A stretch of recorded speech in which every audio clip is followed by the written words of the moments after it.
Chemical hair டைக்கு bye சொல்லிட்டு natural hair டைக்கு ஹை சொல்லுங்க. அமோனியா சல்ஃபேட் பிபிடி இல்லாமல் தயாரிக்கப்பட்ட ஜிகே நேச்சுரல்ஸோட நேச்சுரல் பிளாக் ஹேர் டை. இன்னைக்கு தமிழ்நாட்டில் காசு கொடுக்காம கூட்டம் ஒருத்தருக்கு வருதுன்னா அது விஜய்க்கு மட்டும்தான். மற்றவங்க எல்லாரும் காசு கொடுத்து தான் வருது.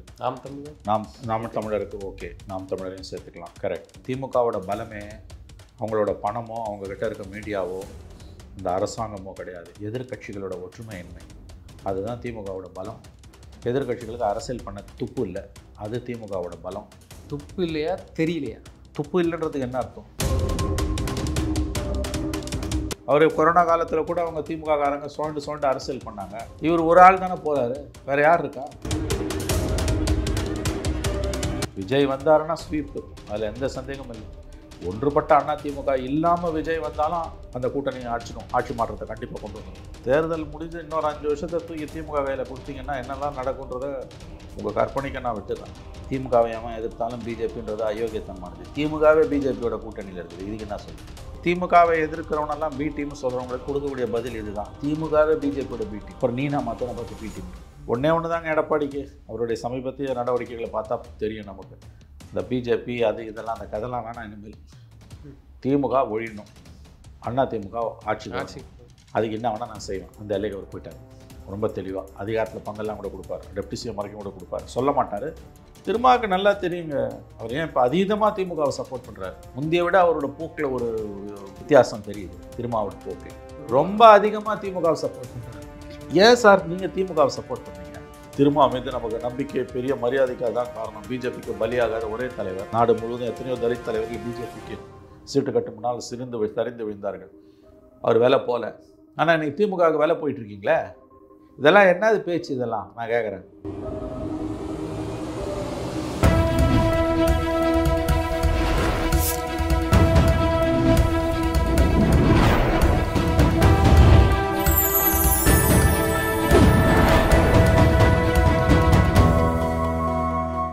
சேனல் 5 தமிழ் நேயர்களுக்கு வணக்கம். இன்றைய நேர்காணலில் நம்மோடு பேச இருப்பது மூத்த பத்திரிகையாளர் மணி அவர்கள். சார் வணக்கம். சார் வணக்கம். சார், ஏடிஎம்கே பிரச்சாரமானது வந்து கிட்டத்தட்ட முடிவடைகிற மாதிரி வருது. எல்லா பக்கமும் எடப்பாடி பழனிசாமி அவர்களும் சுற்றுப்பயணம் மேற்கொண்டிருக்கிறாரு. இது வந்து ஓட்டா மாறுமா? இந்த கூட்டங்கள்லாம் எப்படி பார்க்கறது? அதிமுகவுடைய பலம் திரும்பவும் காப்பாற்றப்படுமா? அது நிற்குதா? கூட்டம் நல்லா வருது, சந்தேகம் இல்லை. காசு கொடுத்தா கூட கூட்டம் வர்றதுன்றது அவ்வளோ ஈஸி இல்லை. காசு கொடுத்து தான் கூட்டத்தை எல்லாருமே கூட்டுறாங்க, அதில் உண்மை, அது மாற்று கருத்து இல்லை. மேபி இன்றைக்கி தமிழ்நாட்டில் காசு கொடுக்காம கூட்டம் ஒருத்தருக்கு வருதுன்னா அது விஜய்க்கு மட்டும்தான். மற்றவங்க எல்லாரும் காசு கொடுத்து தான் வருது. நாம் தமிழருக்கு ஓகே, நாம் தமிழரையும் சேர்த்துக்கலாம். கரெக்ட். நாம் தமிழர் அண்ட் விஜய் 2 பேருக்கு தான் வந்து கூட்டம், பெருங்கூட்டம் வருது. விஜய்க்கு வருது இன்றைக்கி. அதோட கொஞ்சம் குறைவாக தான் நாம் தமிழருக்கு வருது. நாம் தமிழர் விஜய் 2 பேருக்குமே காசு கொடுக்காம தான் கூட்டம் வருது. கரெக்ட். ஆனால் காசு கொடுக்குற ஒரே காரணத்தால் மட்டும் கூட்டத்தை கூட்டிட முடியாது. இப்போ நீங்கள் பிஜேபி கிட்டே இல்லாத காசு இல்லை, ஏன் தமிழ்நாட்டில் அவங்களால கூட்டத்தை கூட்ட முடியல? கூட்டம் கூடுறதுக்கு காசு வேணும், ஆனால் காசு இருக்கிறதால மட்டும் கூட்டத்தை கூட்டிட முடியாதுன்றது நம்ம உண்மை. ஒரு அதிருப்தி மக்கள் மத்தியில் திமுக அரசின் மீது இருக்கிறது. மிகப்பெரிய அளவில் திமுக அரசின் மீது மக்களுக்கு அதிருப்தி இருக்கிறது என்பது உண்மை. ஆனால் அதை வழி நடத்த ஆள் இல்லை. திமுகவோட பலமே அவங்களோட பணமோ அவங்கக்கிட்ட இருக்க மீடியாவோ இந்த அரசாங்கமோ கிடையாது. எதிர்கட்சிகளோட ஒற்றுமையின்மை, அதுதான் திமுகவோட பலம். எதிர்கட்சிகளுக்கு அரசியல் பண்ண துப்பு இல்லை, அது திமுகவோட பலம். துப்பு இல்லையா, தெரியலையா? துப்பு இல்லைன்றதுக்கு என்ன அர்த்தம்? தைரியம் இல்லை, தைரியம் தெரியல, புத்தியும் இல்லை, தைரியமும் இல்லை. தெரியலன்னு சொல்ல முடியாது. துப்பு இல்லை. புதுசாக வந்த கட்சி, இப்போ விஜய்க்கு திமுக ஆர்ப்பாட்டம் பண்ண தெரியலன்னா அது தெரியல. அவருக்கு புது கட்சி. ஒரு சீமானுக்கு தெரியலன்னா கூட புது கட்சி. திமுக அண்ணா திமுகவும் பரம எதிரிகள், அவங்களுக்கே தெரியல. பிஜேபி நாடு பூரா இருக்க கட்சி, அவங்களுக்கே தெரியல. இந்த அண்ணாமலை இருக்க வரைக்கும் பிஜேபி 4 பேர் பேசிட்டு இருந்தோம். இந்த அண்ணாமலை போன பிறகு அதுவும் போச்சு.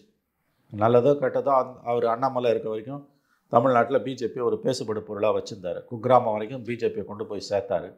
இன்றைக்கி அவர் போயிட்டாரு, கட்சியும் படுத்துடுச்சு. நயனா நாகேந்திரனா அந்த கட்சியிலேயே எத்தனை பேருக்கு தெரியும் நமக்கு தெரியல. ஸோ இதுதான் திமுகவோட பலம். மக்கள் பிரச்சனைகள் தலைவிரிச்சு ஆடுது. அதை ஓரளவுக்கு எடப்பாடியால் பிரதிபலிக்க முடியுதே ஒழிய முழுவதும் அவரால் அதை கையில் கண்ட்ரோல் எடுக்க முடியல. எடப்பாடி சிஎம்மாக இருக்கும்போது கடைசி 1 வருஷத்தில் திமுக பண்ண அரசியலையும் இப்போ திமுக கடைசி ஆட்சி காலத்தில் இருக்கும்போது எடப்பாடி பண்ணுற அரசியலையும் பார்த்தோன்னா நமக்கு அந்த வித்தியாசம் நல்லாவே புரியும். அவர் கொரோனா காலத்தில் கூட அவங்க திமுக காரங்க சோண்டு அரசியல் பண்ணாங்க. இவர் ஒரு ஆள் தானே போகிறாரு, வேறு யார் இருக்கா? ரெண்டாவது அதிமுக இன்றைக்கி ஓபிஎஸ் வெளியில் விட்டு டிடிவியை வெளியில் விட்டு இருக்கிறதெல்லாம் வந்து லாஸ் ஆகிடும். ஒரு 20 தொகுதியாவது ஓபிஎஸ் போய் ஓட்டை உடைச்சாருன்னா இவர் கதை முடிஞ்சுது. அவர் சைபர் ஆவார். ஆனால் அவர் உடைக்கிற ஓட்டெல்லாம் திமுக தூக்கும். தென் மாவட்டங்களில் அதிமுக தூக்கும். அதுக்கு நயினார் இருக்காருன்னு இப்போ அதெல்லாம் நயினார் XYZ எல்லாம் ஒன்றும் அதை காம்பன்சேட் பண்ண முடியாது. இவங்களுக்கெல்லாம் எந்த செல்வாக்கம் கிடையாது. அதிமுக ஓபிஎஸ் போய் உடைக்கிறாருன்னா இவங்களாலெல்லாம் ஒன்றுமே பண்ண முடியாது. இவங்கெல்லாம் பேப்பர் டைகருங்க. நயினார் நாகேந்திரலாம் வெறும் பேப்பர் டைகர். அதிமுக திமுக 2 தான் பெரிய கட்சி. இன்னைக்கு ஒன்றுபட்ட அதிமுக உருவெடுத்தால், ரெட்டைலை சிம்பலோட ஒன்றுபட்ட அதிமுக எல்லாரும் ஒன்று சேர்ந்து ஓபிஎஸ் டிடிவி சசிகலா கூட சேர்த்துக்கணும் உள்ள ஒன்றுபட்ட அதிமுக வந்ததுன்னா சின்ன கட்சிகளை கூட்டணி வச்சா கூட அவங்களால ஆட்சி மாற்றத்தை கொண்டு வர முடியும். விஜய் கூட தேவையில்லை, என்னால் சொல்ல முடியும். விஜய் வந்தாருன்னா ஸ்வீப்பு, அதில் எந்த சந்தேகமும் இல்லை. ஒன்றுபட்ட அதிமுக இல்லாமல் விஜய் வந்தாலும் அந்த கூட்டணி ஆட்சி மாற்றத்தை கண்டிப்பாக கொண்டு வந்துடும். ஒன்றுபட்ட அதிமுக இல்லாமல் விஜயும் அதிமுகவும் ஒன்று சேர்ந்தால் கூட ஆட்சி மாற்றம் உறுதி. விஜய் வரல அப்படின்னா அதிமுக ஒன்றுபடணும். ஒன்றுபட்டு பிஜேபி கூட இருந்தாலும் பரவாயில்ல, குட்டி கட்சிகளை சேர்த்தாங்கன்னா போட்டி கடுமையாகும், மிக கடுமையாகும். யாருக்கும் மெஜாரிட்டி இல்லாத ஒரு சூழ்நிலை வரும். தனியாக எடப்பாடி மட்டும் போய் ஜெயிக்கிறது கஷ்டங்க, அதில் எந்த சந்தேகம் வேணாம். அவர் வந்து 10 தொகுதியில் ஓபிஎஸ் உடைச்சார்னா கூட முடிஞ்சுது இவங்க கதை. அதனால் எல்லாரையும் ஒன்று சேர்க்கறத பற்றி தான் எடப்பாடி கவலைப்படணும். அவர் என்னமோ தன்னை ஒரு எம்ஜிஆராக ஜெயலலிதாவை நினைக்கிறாரு. ஜெயலலிதாவே எல்லாரையும் ஒன்று சேர்த்தாங்க, இவர் சேர்த்துக்க மாட்டேங்கிறாரு. அதனால் அதிமுக ஒன்றுபடாவிட்டால் ஆட்சி மாற்றத்துக்கான வாய்ப்பு குறையும். நீங்கள் சொன்ன மாதிரி ஒன்றுபட்ட அதிமுக வந்து எல்லாரும் விரும்புகிறாங்க. ஏன்னா ஆப்போசிட் பார்ட்டி வேணும். திமுக இருந்தால் எதுக்கு ஒரு அதிமுக வலுவாக இருக்கணும் தொண்டர்களோட எதிர்பார்ப்பு. இப்போ இந்த தேர்தலுக்கு அப்புறம் அது மாறும். ஏன்னா சசிகலா இப்போ வரைக்கும் வந்து நான் ஒட்டுமொத்த அரசியல் வந்து விலகலை. அந்த அம்மா இருக்கிறாங்கன்னா அப்பப்போ ஸ்டேட்மெண்ட் விடுறாங்க, இருந்துக்கிட்டே தான் இருக்கிறாங்க. ஒரு பக்கம் டிடிவி தினகரன் தனி கட்சி ஆரம்பிச்சு ரன் பண்ணிட்டு இருக்காங்க. ஆனால் அவர் வாயாலே சொல்றாரு, ஒரு நாள் சேரும் அதிமுக ஒன்றுபட்ட அதிமுக வரும். இந்த எலெக்ஷனுக்கு அப்புறம் மாறுமா சார்? எலெக்ஷனுக்கு முன்னாலேயே மாறணுங்க. எலெக்ஷனுக்கு அப்புறம் மாறினா கண்கட்ட பிறகு சூரிய நமஸ்காரம். ஏன்னா அதிமுக இருக்கக்கூடிய முன்னாள் அமைச்சர்கள், எம்பி, எம்எல்ஏக்கள்லாம் போன்றவர்கள் என்ன நினைக்கிறாங்கன்னா, சரி பார்ப்போம் இந்த எலெக்ஷன் வரைக்கும். ஏன்னா பாதி பேர் திமுக பக்கம் போயிட்டு இருக்கிறாங்க. ஒருவேளை இந்த எலெக்ஷனுக்கு அப்புறமும் அதிமுக மிக எல்லாரும் திமுக போக முடியாதுங்க. இந்த திமுக போறவங்களால திமுக எந்த லாபமும் இல்லை, அது ஞாபகம் வச்சுக்கோங்க. ஓகே, இந்த தனிநபர்கள் போகலாம், ஓட்டு போவாது. அன்வர் ராஜாவோ மைத்ரேயனோ போகலாம், இன்னும் நாளைக்கு கூட வந்து யார் வேணால் போகலாம். அவங்களால எல்லாம் பெரிய லாஸ் ஒன்றும் இருக்காது. ஓரளவு சேதாரம், ரொம்ப பெரிய அளவில் சேதாரம் வேணும்னா ஓரளவு செல்வாக்கு மிக்கவங்க போகணும். அப்படி யாரும் போனதா எனக்கு தெரியல. இப்போ மைத்ரேயன் போனார்னா அவர் ஒரு ஓட்டு, அன்வர் ராஜா போனார்னா வேணால் கொஞ்சம் அவர் சமூக ஓட்டு போகும். மற்றவங்க யாரும் பெரிய ஆளுங்க யாராவது போவாங்களான்னு எனக்கு தெரியல. எல்லாரும் திமுக போக முடியாதுங்க. அது வந்து அங்கே உள்ளே இருக்கக்கூடிய அந்த செட்டப்பையை கலைச்சி விட்டுரும். அதெல்லாம் வந்து சாத்தியமே இல்லாதது. தேர்தலுக்கு பிறகாவது ஒன்று சேருவாருன்றீங்க, தப்பான கேள்வி. தேர்தலுக்கு முன்னால் சேர்ந்தால் தான் பிரயோஜனம். தேர்தல் முடிஞ்சு இன்னொரு 5 வருஷத்தை தூக்கி திமுக கையில் கொடுத்தீங்கன்னா என்னெல்லாம் நடக்குன்றதை உங்கள் கற்பனைக்கு நான் விட்டுறேன். அப்போ அதிமுக ஒன்றா இருந்தான்னா காணாமல் போனா என்ன, அது 4ஆக உடைஞ்சானா 40ஆக உடைஞ்சானா. தேர்தலுக்கு முன்னால் புத்தி வரணும்.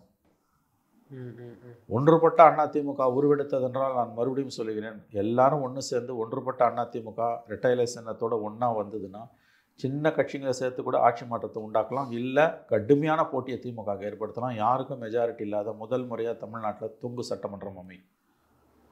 அதிமுக உடஞ்சி கிடந்தது, ஓட்டும் 4ஆக உடஞ்சி, ஒரு பக்கம் விஜய், ஒரு பக்கம் சீமான், ஒரு பக்கம் அதிமுக உடைக்குதுன்னா திமுக ஜெயிக்கும்.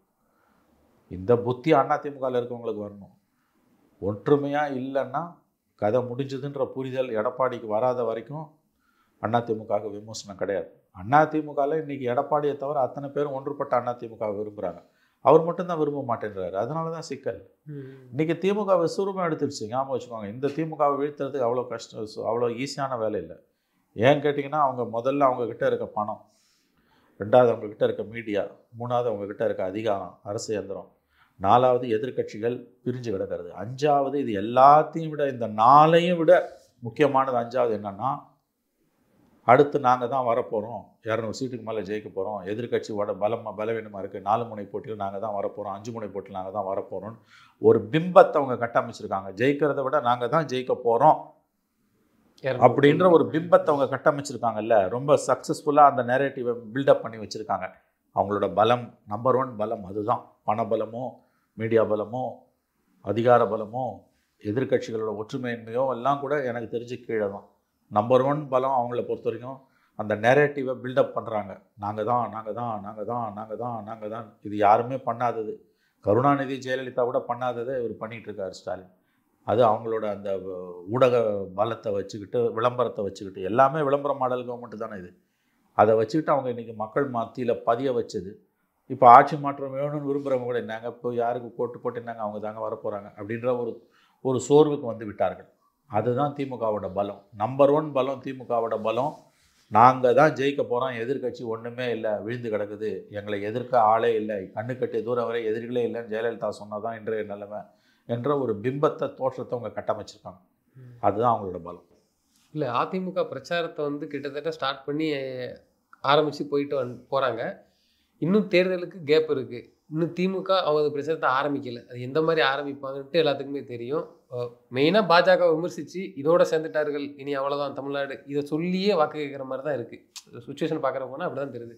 இதை எப்படி பார்க்குறது ஐயா? எடப்பாடி பழனிசாமி இப்போவுமே சுற்றுப்பயணம் மேற்கொண்டு வந்துட்டாரா? இதுக்கு அடுத்து ஒன்று இருக்குது. பெரிய இன்னும் 8 மாதம் இருக்குங்க. இப்பயே போயிட்டு இப்போ ஓரளவு போயிட்டு வந்தது கரெக்டு. இப்பயே பிரச்சாரத்தை முழுதும் செய்ய முடியாது. 8 மாதம் இருக்குது. இன்னும் மக்கள் பிரச்சனைகள் கூடும். முதல்ல கட்சியை ஒன்று சேர்க்கணுங்க. அவர் நான் அவனை சேர்த்துக்க மாட்டேன், இவனை சேர்த்துக்க மாட்டேன்னாருன்னா என்ன விளங்கும்? ஓபிஎஸ்ஸை சேர்த்துக்காமல் இருந்தாருன்னா தென் மாவட்டங்களில் ரொம்ப சிக்கலை சந்திப்பார். அவர் பிரிஞ்சவங்க அத்தனை பேரையும் அவர் ஒன்றும் சேர்க்கலன்னா அவருக்கு கடினம். இது அவர் புரிஞ்சுக்கலன்னா ஒன்றும் பண்ண முடியாது, யாரும் ஒன்றும் பண்ண முடியாது. இது ஃபர்ஸ்ட் ரவுண்டு போயிட்டு வந்திருக்காருன்னா 7-8 மாதம் இருக்குது தேர்தலுக்கு. அதான் இப்போவுமே ஆரம்பிச்சிட்டாரா? இன்னும் மாதம் இருக்காதான். அது அவருக்கு ஒரு அச்சம் வந்திருக்காது. ஸ்டாலின் போக ஆரம்பிச்சதால அவரும் போக ஆரம்பித்தார். கேம்பெயினை முதல்ல ஸ்டாலின் ஆரம்பித்தார், அதனால் போட்டி அவரும் ஆரம்பிச்சிட்டார். ஆனால் இவர் ஆரம்பிச்சு கொஞ்சம் ரொம்ப லென்த்தாக இருக்குது. இவர் நிறையா போயிட்டுருக்காரு, ஊராக போகிறாரு. அவர் இன்னும் அந்த அளவுக்கு போகல. அவர் அது திமுக இருக்கக்கூடிய பிரச்சாரம் எந்த மாதிரி சார் இருக்கும்? ஏன்னா இவங்க அதெல்லாம் ஸ்பேஸ் பண்ணி ஆகணும். இப்போ ஏன்னா பாஜகவுடான கூட்டணி ஏற்கனவே சீமானவர்கள் போனவங்களும் 2001 வந்து தேர்தல் என்ன சொன்னாங்கன்னா, இவர்களுக்கு ஓட்டு போட்டால் இவர்கள் வந்து விடான்னு சொல்லிட்டு தான் கடுமையான ஒரு பிரச்சாரம் எடுத்தாங்க. இதை திரு விஜய் அவர்களும் இன்றைக்கி எதிர்கொண்டு ஆகணும். இல்லை, பாஜக தான் வளர்த்து விடுதுன்னு சொல்லி ஒரு குற்றச்சாட்டையும் வைப்பாங்க. அதை எப்படி இந்த கதையெல்லாம் இவன் வளர்க்குறான், அவன் வளர்க்குறான், அவனுக்கு இவன் ப்ராக்சி, இவன் பி டீம், அவன் சி, இந்த கதையெல்லாம் மக்கள் மத்தியில் எடுப்படாது. போய் ஓட்ட கேள்வி இஷ்டம் தான் போட போகிறாங்க, இல்லாட்டி இல்லை. திமுகவை அவன் எதிர்த்தாலும் பிஜேபின்றது அயோக்கியத்தனமானது. திமுகவே பிஜேபியோட கூட்டணியில் இருக்குது. இதுக்கு என்ன சொல்லு? கருணாநிதி நாணயத்தை வெளியிடுறதுக்கு ராஜ்நாத் சிங் கூப்பிடும்போது உங்களுக்கு இனிக்குதா பிஜேபி? அதை ஏற்றுக்காக அந்த கூட்டணி கட்சியில் ஒருத்தருக்கு துப்பு இல்லை, வெக்கமே இல்லாமல் அந்த நிகழ்ச்சியில் போய் உட்காந்துருக்காங்க. போன வருஷம் ஆகஸ்ட் மாதம் மதவாத பிஜேபின்னு வாய் சொல்லிவிட்டு ராஜ்நாத் சிங் வந்து கருணாநிதி நாணயத்தை வெளியிட்டா இடதுசாரிகள், விசிகா, காங்கிரஸ் எல்லாம் போய் கூச்சமே இல்லாமல் உட்காந்துருக்காங்க. இதை விட ஒரு கேவலமான அரசியல் இருக்குமா? ஏன் அந்த நாணயத்தை மோடி வந்து வெளியிட்டா நீ போய் உட்காருவியா? இல்லை அமித்ஷாவை வெளியிட்டா உட்காருவியா? அப்போ எது ராஜ்நாத் சிங் வெளியிடும்போது உட்காந்து? எல்லாம் ஒன்று தானே. அமைச்சரவை பொறுப்புன்றது கூட்டு பொறுப்பு. நான் ஒன்று, ராஜ்நாத் சிங் உங்களை குட் புக்ஸில் வச்சுக்கிறாரு, உங்கள்கிட்ட கண்ணியமாக இருக்கார், சாஃப்டாக இருக்கார், அதனால் கூப்பிட்றீங்க. கொள்கை தானே முக்கியம், தனி மனிதனோட நடவடிக்கைகளாக முக்கியம். அப்போ பிஜேபி திமுக தான் வேணும்னு போது பிஜேபியோட தான் கூட்டணி சேர்ந்து நிற்குது. பிஜேபியை திமுகவை எதிர்க்கிறவங்கலாம் பிஜேபி பி டீம்ன்றானுங்களே. நான் அவனுங்களை கேட்குறேன், அந்த வாடகை வாயனுங்களே, பெய்டு மவுத்ஸை கேட்குறேன். ராஜ்நாத் சிங் மத்திய மந்திரி வந்து கருணாநிதி நாணயத்தை வெளியிடும் போது மாநில அரசு ஃபங்க்ஷனில் ஸ்டாலினை மேடையில் வச்சுக்கிட்டு முன்னால் கூட்டணி கட்சியெலாம் உட்காந்துருந்தாங்களே, வெக்கமாக இல்லை உங்களுக்கு? அப்போ யாருக்கு யார் பி டீம் கேட்டால் கதை அழைப்பாங்க. அது அரசு நிகழ்ச்சி, இது இந்த நிகழ்ச்சி, எல்லா கர்மமும் ஒன்று தான். மதவாத பாஜகனா அதோட தலைவர் எப்படி கருணாநிதியோட நாணயத்தை வெளியிடுவார்? ஆகவே இந்த மாதிரி திமுகவை எதிர்க்கிறவனெல்லாம் பி டீம்னு சொல்கிறவங்களுக்கு கொடுக்கக்கூடிய பதில் இதுதான். திமுகவே பிஜேபியோட பி டீம், அப்புறம் நீனா மற்றவனை பார்த்து பி டீம்ன்றது. ஏன்னா இங்கே பிஜேபி எதிர்ப்பு தான் அரசியல். கொள்கை ரீதியாக ஒன்றும் நீ பிஜேபி எதிர்க்கல, கம்யூனிஸ்டுகளை மாதிரி திமுகவை சொல்கிறேன். உங்களுக்கு இது மக்கள் ஏற்றுக்கலாம், ஆனால் நீ பிஜேபி எதிர்க்கிற. ஏன் நீ பிஜேபியோட 4 வருஷம் கூட்டணியில் இல்லை? ஆகவே இந்த வாதம்லாம் ரொம்ப நாள் எடுப்படாது. எவன் திமுகவை ஏற்றாலும் அவன் பிஜேபியோட ஆள், அவன் ஆளுன்றதுலாம் மக்கள் தெளிவாக தான் இருக்காங்க. என்ன ஒன்று, எதிர்கட்சிகளுக்கு புத்தி இல்லை, ஒற்றுமை இல்லை. ஒற்றுமை இல்லைன்னா திமுக வீழ்த்த முடியாது, அதை மட்டும் தெரிஞ்சுக்கோங்க. மற்ற எல்லா விஷயத்தையும் எப்படி பேசினாலும் அடிப்படை ஒன்று தான். இருமுனை போட்டி வந்தால் தான் பிஜேபியை வீழ்த்த முடியும், திமுக வீழ்த்த முடியும். இல்லைன்னா முடிஞ்சது கதை. பிஜேபி இல்லைன்னா அது ஈஸி. பிரச்சனையே பிஜேபி தானே. பிஜேபி இல்லாமல் ஏடிஎம்கே இருந்ததுன்னா திமுக கூட்டணியிலேருந்து சில கட்சிகள் போயிருக்கோம். போவாட்டி கூட பரவாயில்ல, விஜயும் ஏடிஎம்கே ஒன்று சேர்ந்தாங்கனாலே கூட போதும், ஈஸியாக அடிச்சுட்டு வந்துடுவாங்க. பட் அதுக்கு வாய்ப்பு இல்லை, ஏன்னா அங்கே பிஜேபி இருக்குது. அதான் நேரம் திமுகவுக்கு கைக்கூடி வந்திருக்குது, அவங்க காட்டில் மழை பெய்யுது, அவ்வளோதான். கூட்டணிங்கிறது வந்து உடையதுக்கு வாய்ப்பே இல்லை திமுகவுடன் இப்போ இருக்க கூட்டணி. 100% வாய்ப்பு இல்லை. வரும் மக்கள சட்டமன்ற தேர்தல் 8 மாதத்தில் வர சட்டமன்ற தேர்தலில் இப்பொழுது திமுக கூட்டணி உடைவதற்கு 100% வாய்ப்பு கிடையாது. புதுசாக சில கட்சிகள் வேணால் போய் சேரலாம், ராமதாஸ் சேரலாம், தேமுதிக சேரலாம். இப்போ இருக்க கூட்டணி கண்டிப்பாக உடையாது, எழுதி வைத்துக் கொள்ளுங்கள். அவங்க தெளிவாக இருக்காங்க. இந்த பக்கம் கூட்டணி உடையாது, அந்த பக்கம் ஒன்று சேரணும். ஆமாம், இந்த பக்கம் கூட்டணி உடையணும்னு அவசியமே இல்லை. இது உடையாது, உடையவே உடையாது, எழுதி வச்சுக்கோங்க. 21 26 இது உடையாது. அந்த பக்கம் ஒன்றுபட்ட இதில் இவங்களுக்கு இன்னொரு ப்ராப்ளம், பாமக உள்ள இருக்க சிக்கல். ஒன்றுபட்ட பாமக இருந்து ஒன்றுபட்ட அதிமுக இருந்து பிஜேபி தான் ஈஸியாக அடிச்சிடுவாங்க. ஆட்சி மாற்றம் உறுதி. விஜய் ஃபேக்டர் சீமான்லாம் கூட தள்ளி போட்டுடலாம். பாமகவும் 4% ஓட்டு இன்னைக்கு சதுரி சின்ன அப்பா புள்ள சண்டை நடுத்தரில் பார்த்துருப்பீங்க. நடுத்தரில் சந்தி சிரிக்குது 4 மாதமாக அப்பா மகன் சண்டை. அது எதில் போய் முடியும்னு யாருக்கும் தெரியல. அது எதில் வேணால் போய் முடியலான்றாங்க உள்ளே இருக்கவங்க. அப்போ இந்த பாமக சண்டையால் அதில் 4% ஓட்டு இன்னமும் அவங்களுக்கு உடையுது, சதுருது. அது சதுரு தேங்காயாக சதுருது. அது திமுக தான் போகுதுங்கிறீங்க. அடுத்து திமுகவுக்கு அது லாபம். அது திமுக போகணும்னு அவசியம் இல்லை. பாமக உடையிறதால லாபம் திமுக. கொஞ்சம் தான் அது திமுக போகும். அது பெரும்பான்மை ஏடிஎம்கே ஓட்டு. அந்த ஓட்டு திமுகவுக்கு போகணும்னு அவசியம் இல்லை. அது ஒட்டு மொத்தமாக திமுக எதிராக போகாது, உடஞ்சி போகும். ஏடிஎம்கேக்கு போகும், சீமானுக்கு போகுது, விஜய்க்கு போகுது, பிஜேபிக்கு போகுது. அதுதான் அதில் இருக்கக்கூடிய சிக்கல். அப்போ எல்லாம் நேரம் காலம் கூடி வருது திமுகவுக்கு. திமுகவோட பலமே எதிர்க்கட்சிகளோட ஒற்றுமையின்மை. ஓட்டு 4 உடையிறது. 4 உடையும் போது இன்னும் தண்ணி குடிச்சாலும் திமுகவோட வெற்றியை தடுக்க முடியாது. கூட்டணி ஆட்சி தான் சொல்கிறாங்க. இது வரக்கூடிய தேர்தலில் வந்து இல்லை, அது எவ்வளோ சீட் யார் என்ன வாங்குறாங்கன்றதை பொறுத்து. ரெண்டு திராவிட கட்சியில் யாராவது ஒருத்தர் தான், ஒன்று திமுக இல்லைன்னா திமுக, யாராவது தான் ஜெயிக்க போகிறாங்க. யார் ஜெயிச்சாலும் அவங்களுக்கு மெஜாரிட்டி இல்லைன்னா கூட்டணி ஆட்சி, மெஜாரிட்டி இருந்ததுன்னா அதிகாரத்தில் பங்கு கொடுக்க மாட்டாங்க. ஒருவேளை ஏடிஎம்கே பிஜேபி அலையன்ஸ் ஒரு மாதிரி மேனேஜ் பண்ணுது, கூட்டணியாக ஜெயிக்கிறாங்கன்னா அது கண்டிப்பாக அப்போ கூட்டணி ஆட்சி தான். அப்போ அது எடப்பாடி மனதளவு தயாராக தான் இருக்கார். ஒன்று தாங்க எடப்பாடிக்கு, அவருடைய சமீபத்திய நடவடிக்கைகளை பார்த்தா தெரியும் நமக்கு. இந்த பிஜேபி அது இதெல்லாம் அந்த கதைலாம் வேணாம். இனிமேல் திமுக ஒழியணும், அதிமுக ஆட்சி. அதுக்கு என்ன வேணால் நான் செய்வேன். அந்த எல்லைக்கு அவர் போயிட்டார். ரொம்ப தெளிவாக அதிகாரத்தில் பங்கெல்லாம் கூட கொடுப்பார். டெப்டி சிஎம் வரைக்கும் கூட கொடுப்பார். சொல்ல மாட்டார், ஒரு வேளை ஜெயிச்சா கொடுப்பார். எலெக்ஷனுக்கு முன்னால் அதை சொல்ல மாட்டார். அதிமுக ஆட்சி தான் பேசுவார். இன்னொரு பக்கம் திமுக இன்றைக்கி நேரம் நல்லா வருது அவங்களுக்கு வந்து ஓட்டு 4 உடையிறதுல லாபம் அவங்களுக்கு தான். அதனால் அவங்க அதிகாரத்தில் பங்குலாம் ஸ்டாலின் பேசவே மாட்டாங்க. இருக்கிறத வச்சு அப்படியே ஓட்டணும்னு பார்ப்பாங்க. ஜெயிச்சா தனி ஆட்சி தான். ஏற்கனவே திமுகவுடைய ஊதுகுழலாக இருக்கக்கூடிய மதிமுக வச்சு பேச வச்சுட்டாங்கல்ல, திமுக தனி மெஜாரிட்டின்னு ஆட்சி அமைக்கணும்னு அவர் பேசுகிறாரு. அப்படிதான் போட்டு அதை விதைப்பாங்க அந்த எண்ணத்தை. அதனால் இந்தியா கூட்டணி உள்ளே இருக்கக்கூடிய கட்சிகளுக்கு திமுக அதிகாரத்தில் பங்கு கொடுக்கணுன்ற ஆர்வம்லாம் பெரிய அளவில் ஒன்றும் கிடையாது. சீட்டு ஜெயிச்சா போதும். சீட்டு அதிகமாக கேட்கறதுக்கான வாய்ப்பு இருக்குது. சீட்டு கண்டிப்பாக அதிகமாக கேட்பாங்க. ஆனால் அதில் ஒன்றும் பிரச்சனை வராது. சிலருக்கு வேணால் சீட்டை கூட்டி கொடுக்கலாம், அல்லது பழைய மாதிரியே கூட சீட்டு கொடுக்கலாம். வேறு விதமாக அதை காம்பன்சேட் பண்ணிவிடுவாங்க. இல்லை, அவங்க தரப்பே சொல்கிற தரப்பு என்னென்னா, சீட்டு வாங்கும்போது அண்ணாரி வேலையத்துக்குள்ளே போயிட்டு வரும்போது திருமாவளவன் எடுத்துக்கிட்டுங்க, பிஜேபி வரக்கூடாது, ஆகவே தந்த சீட்டை நாங்கள் வாங்கிக்கிறோம் அப்படின்னா கடந்த காலத்தில் பார்த்துருக்கோம் நாடாளுமன்ற தேர்தல். இப்போயும் அப்படி தாங்க. அதிலும் புது கட்சிகள் வரப்போது நேற்று கூட விருந்தில் சொல்லியிருந்துருக்காங்க. ஆமாம், புது கட்சிகள் வருதுன்னா உனக்கு இருக்கிற சீட்டை நீ காப்பாற்றிக்கிறதே பெரிய விஷயம். என்ன சொல்லுவாங்க, இது பாருங்க புதுசாக வந்துட்டாங்க, எப்படிங்க உங்களுக்கு கூட்டி கொடுக்க முடியும்னுவாங்க. தேமுதிகவும் ராமதாஸ் பாமகவில் ஒரு செக்ஷனை பிரித்து கொண்டு வர போகிற வாய்ப்பு இருக்குது. அப்போ 2 புது கட்சிகள் உள்ளே வருதுன்னா நீங்கள் இருக்கிறத காப்பாற்றிட்டு போகணும். குறையாமல் இருந்தால் சந்தோஷம். ஸோ அதனால் அது ஒன்றும் பிரச்சனையாக மாறாது. அது வேறு மாதிரி காம்பன்சேட் பண்ணிவிடுவாங்க. நிவாரணம் வேறு மாதிரி கொடுக்கப்படும். கொடுக்க வேண்டியது கொடுக்கப்படும் தலைவர்களுக்கும் கட்சிகளுக்கும். அதனால் அது பெரிய இஷ்யூ. ஆமாம், நிவாரணம் கொடுத்துருவாங்க, நிவாரண உதவி கொடுத்துருவாங்க, சீட்டு கொடுக்க மாட்டாங்க. அதுவும் புதுசாக கட்சி வரும்போது எங்கேருந்து சீட்டு கொடுப்பாரு? அவங்க எப்படி 150 சீட்டாவது போட்டி போடணும்னு நினைப்பாங்க. 150 போட்டி போட்டால் தான் 118 ஜெயிக்க முடியும். அதனால் மேக்ஸிமம் சீட்டு தான் ஜெயிக்கணும்னு தான் பார்ப்பாங்க.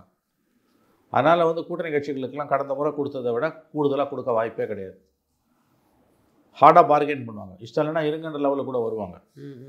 அதனால் இழுத்து பிடிச்சி வச்சுப்பார் ஸ்டாலின். அது ஒன்று நம்பிக்கை எனக்கு இருக்குது. அவர் இழுத்து பிடிச்சி வச்சுப்பார். மற்றபடி உங்களுக்கு அதிகாரத்தில் பங்குன்றதை பற்றிலாம் யாரும் பேச மாட்டாங்க. இந்த கூடுதல் சீட்டு ஒரு நாம்கி ஆவாஸ் கேட்பாங்களே வழி அது ஒரு பெரிய டிமாண்டாக வைக்க மாட்டாங்க. ஏன்னா அவங்களுக்கு தெரியும் பாமகவோட இவரோட தேமுதிகவோடலாம் பேசுகிறது இந்த கூட்டணி கட்சிகளுக்கு ஒரு எச்சரிக்கை. இந்த மாதிரி ஒழுங்காரு, எனக்கு கூட்டணி இருக்குது, உனக்கு என்ன இருக்குது, நீ எங்கே போவ? இப்போ 2 இடதுசாரியும் விசிகா காங்கிரஸ் தூக்கி வெள்ளப்பட்டா எங்கே போவாங்க? எங்கேயும் போக முடியாது, ஏடிஎம்கேக்கு போக முடியாது. தனியாக நின்று இன்னொரு மக்கள் நல கூட்டணி மாதிரி வாரி சைபர் ஆகி போகும். அப்போ இது அவர்களுக்கும் தெரியும், நல்லா தெரியும். எனக்கு தெரியும் போது அவங்களுக்கு தெரியாதா?